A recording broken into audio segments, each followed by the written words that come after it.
Hi everybody, this is Carrie Newton with Parker Properties, and today we are going to talk about doing a final walk as the buyer.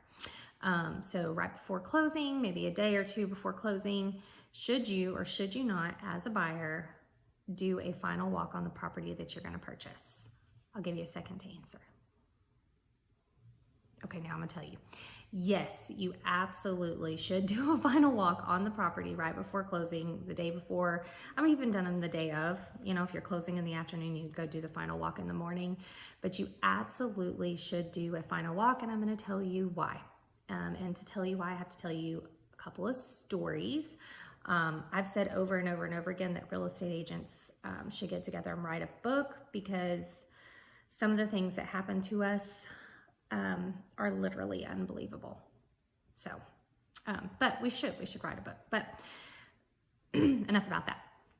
So should you do a final walk? Why should you do final walks? I'm going to tell you. So yes, you should do a final walk, and you should do it for these reasons. One, if you had any repairs inside of your contract, you as the buyer, you want to go in and make sure that those repairs were done to your liking. You should also get copies of receipts and warranties prior to closing. So any repairs that were done, you want to have the receipt, you want to have the warranty, and then you want to actually maybe go like physically put your eyeballs on it, make sure that it was done to your liking and that you were okay with the repairs that were done.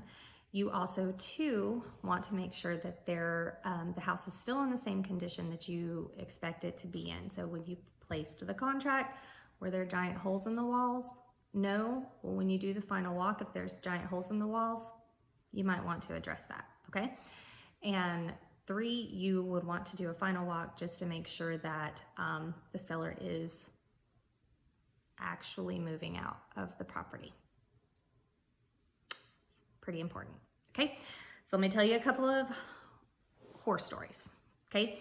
So in my 7.5-year career, this is what I have found on final walks. Last year before last, we found a busted pipe.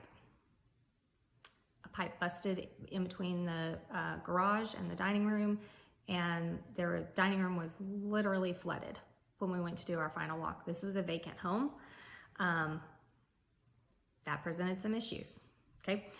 I have found where the sellers have moved out, and rather than moving anything that was on any of the walls in their home, they painted around every single thing in the house. So when you put your eyeballs on the property, you didn't think you were gonna have to paint before you moved in, and now you do, you know? So I have found that.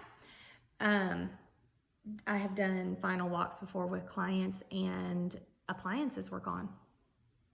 Appliances that should have stayed with the home. Stove, dishwasher. Those don't go with you as the seller of that property. You don't get to take those. I found them gone. Presented some issues, right? And here we are right before closing. We're presented, now we have presented with these issues.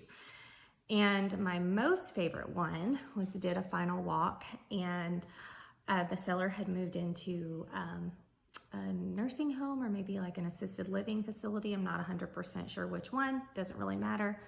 But she took what she wanted, which was her toiletries and whatever clothing it was that she wanted, and she moved.